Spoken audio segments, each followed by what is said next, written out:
Hello বন্ধুরা, আমার ভাই বোনেরা এবং আমার ছাত্রছাত্রীরা সকলকে আজকে একটা বিষয় বলার জন্য এবং জানানোর জন্য তোমাদের কাছে এসেছি।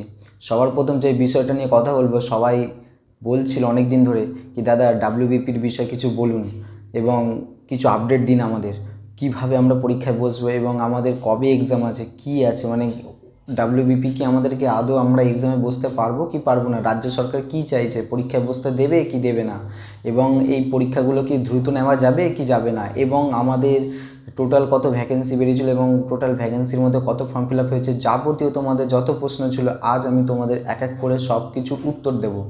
ফার্স্ট আমি যে প্রশ্নের উত্তর দেবো সেটা হচ্ছে টোটাল ভ্যাকেন্সি কত ছিল। দেখো ভ্যাকেন্সির মধ্যে ফর্ম ফিল আপ কত হয়েছে আগে সেটা ভাবো তুমি। ফর্ম ফিল আপ কিন্তু তোমরা এর আগেও জেনেছিলে আরটিআইয়ের মাধ্যমে এবং জানানো হয়েছিল 10,03,363 এবং সেটিই আছে এখনও।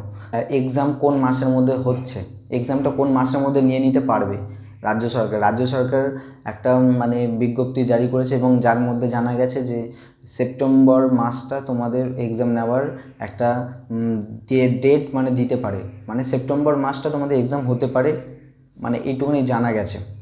রাজ্য সরকারের তরফ থেকে জানা গেছে সেপ্টেম্বরের মধ্যে এক্সাম হতে পারে যারা ডাব্লিউবিপি ফর্ম ফিল আপ করেছিলে। এইবার সর্বপ্রথম সবার মাথায় একটা প্রশ্ন ঘুরছে কি ডাব্লিউবিপি এক্সামটা আমরা কি দিতে পারবো এবং এর মধ্যে কোনো গেম চলছে না তো, বা এর মধ্যে কোনো খেলা নেই তো, কি এক্সামে বসলাম কিন্তু হলো না এবং বাদবাকি ছাত্রছাত্রীদের হয়ে গেল এবং তারা বেরিয়ে গেল অন্য লাইনে বা অন্য ট্র্যাকে হয়ে পেয়ে গেল ডাব্লিউবিপি। দেখো রাজ্য সরকার এখন এক্সামগুলো মানে সম্পূর্ণ যে কটা এক্সাম হচ্ছে সব কিছু একটা ভয়ের মধ্যে চলছে, মানে যেই এক্সাম তুমি দেবে তোমার একটা আতঙ্ক কাজ করছে কি আমি এই এক্সামটা দিতে পারবো কি পারবো না, এই এক্সামটা দেওয়ার পরে আমার প্যানেল বেরোলে আমি চাকরিটা পাবো কি পাবো না, কারণ আমার প্যানেল যদি পরবর্তীকালে যদি দেখা যায় কি প্যানেলটা পুরোটাই বাতিল তখন আমি কি করব। ওবিসি কেসটা এখনও সলভ হতে পারলো না। এই 19 তারিখে, জুন মাসে 19 তারিখে একটা হিয়ারিং ডেট আছে ওবিসি কেসটা মিটে যেতে পারে, কিন্তু সবার মাথায় একটা প্রশ্ন ঘুরছে ডাব্লিউবিপি এক্সাম হবে কি হবে না। তারপর ডাব্লিউবিপি এক্সাম হবে, সেপ্টেম্বরের মধ্যে হওয়ার চান্স আছে, সেপ্টেম্বরে হয়ে যাওয়ার কথা। যদি না হয় তাহলে ডেট হয়তো এক্সচেঞ্জ হতে পারে, মান্থ এক্সচেঞ্জ হতে পারে, কি সেপ্টেম্বর না হলেও মানে অক্টোবরের দিকে হয়ে যাওয়ার চান্স আছে, কারণ দুর্গাপুজোর আগেই মানে পুজোর আগেই ডাব্লিউবিপির মানে পুরো প্রসেস যেটা আছে সেটা কমপ্লিট করে নেওয়ার একটা যে প্রতিশ্রুতি বা একটা যে তোমার উদ্যোগ সেটা শুরু করতে পারে বা হয়ে চলছে, যেটা মানে জানা যাচ্ছে কি সেপ্টেম্বরের মধ্যে পুরো কমপ্লিট করার চান্স আছে এক্সাম। এবং এদের মধ্যে টোটাল দেখো 10,03,363টার যে ভ্যাকেন্সি তোমার ফর্ম ফিল আপ হয়েছে, তার মধ্যে কিন্তু 2 লাখ তোমার ফিমেল ক্যান্ডিডেট কিন্তু ফর্ম ফিল আপ করে নিয়েছে।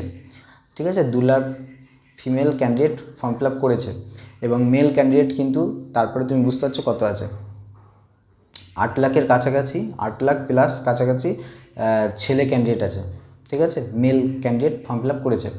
সবার মাথার মধ্যে একটা প্রশ্ন আসছে কি এক্সাম হবে কি হবে না, এক্সাম হয়ে গেলেও কি আমরা পাবো। দেখো এইটা তো বলা যায় না কে পাবে কে পাবে না, ভালো করে পড়াশোনা করলে তুমি পাবে। বুঝতে পারলে আমি কী বলতে চাইলাম, তুমি ভালো করে পড়াশোনা করো তুমি পাবে, কিন্তু কম্পিটিটিভ এক্সাম পড়তে গেলে নিজেকে কিন্তু একটু সময় দিতে হবে, বাড়িতে নিজেকে পড়তে হবে। সর্বপ্রথম তুমি নিজেকে সময় দাও, দেখো তুমি একটা ভালো জায়গায় গিয়ে ভালো প্রতিষ্ঠান বা ভালো একটা তোমার গভর্নমেন্ট মানে জব তুমি পাবে। এবং সবার প্রথম যেটা সবার মাথায় ঘুরছে কি দাদা চাকরিটা কি পাওয়া মুখের কথা, কারণ এখনকার দেখতে পাচ্ছি 26,000 চাকরি বাতিল হয়ে যাচ্ছে, তারপরে 32,000 প্রাইমারি শিক্ষক শিক্ষিকা বাতিল হয়ে যাচ্ছে। এইগুলো যে বাতিল হচ্ছে, আমাদের চাকরিটা যে আমরা পাবো তার কি গ্যারেন্টি আছে, যে আমরা পেয়ে গেলেও যে আমাদের চাকরিটা থাকবে স্থায়ীভাবে, সেটা কি গ্যারেন্টি আছে। দেখো গ্যারেন্টি তো কেউই দিতে পারবে না, কারণ এখন যা পরিস্থিতি হয়ে যাচ্ছে একটার পর একটা চাকরির প্যানেল বেরোচ্ছে আর বাতিল হয়ে যাচ্ছে। কেসটা তো এখান থেকে মানে শুরু হচ্ছে যে কেউ না কেউ প্যানেল মানে বেরোনোর পরেই তার এগেনস্টে কেস করে দিচ্ছে কি আমার নাম কেন উঠলো না, বা আমি তো এত কাট আপ পেয়েছিলাম, এই কাট আপের মধ্যে আমার কেন হলো না, তার কেন হয়ে গেল। এই সব যাবতীয় ঝামেলার মধ্যে দিয়ে কিন্তু এই রাজ্য সরকারের যাবতীয় এক্সাম মানে আদার্স যত ডিপার্টমেন্ট এভাবেই চলছে। তোমাকে নিজেকে একদম সতর্কভাবে ঠিকভাবে তোমাকে এগোতে হবে, তবে যদি তুমি এই যত দুর্নীতি থেকে শুরু করে যত এইসব দিক মানে আছে, সেসব থেকে তোমাকে একদম সরে তোমাকে ন্যায্যভাবে লড়ে যেতে হবে এবং তোমাকে একটা জব পেয়ে দেখাতে হবে কি আমি গভর্নমেন্ট জব পেয়েছি। এই কথাটা যাদের মাথায় ঘুরছে কি আমি গভর্নমেন্ট জব পাবো, তাহলে কিন্তু তাদের এখন থেকে স্টাডি সেন্টারে গিয়ে স্টাডি করে মানে শুরু করে দেওয়া উচিত। আর ডাব্লিউবিপি যারা টেনশন করছিলে কি আমাদের এক্সামটা কোন মাসের মধ্যে হতে চলেছে, সেটা আমি বারবার বলছি সেপ্টেম্বরের মধ্যে হয়ে যাওয়ার চান্স আছে। তাই আমার চ্যানেলটাকে তোমরা সাবস্ক্রাইব করো, লাইক করো, কমেন্ট করো, শেয়ার করো এবং আমার পাশে থাকো। এই চ্যানেলটাকে গ্রো আপ করার জন্য তোমরা সাহায্য করো এবং তোমাদেরই চ্যানেল, আমি এর আগেও বলেছি, আমি বারবার বলছি এটা তোমাদেরই চ্যানেল এবং চ্যানেলটাকে তোমরা আরও সহযোগিতা করে এবং এগিয়ে নিয়ে চলো। তাই সকলকে ধন্যবাদ জানিয়ে আমি আমার এই ভিডিওটি এখানে সমাপ্ত করলাম। সবাই ভালো থেকো এই বলে আমি এই ভিডিওটি এখানে সমাপ্ত করছি। সকলে ভালো থেকো।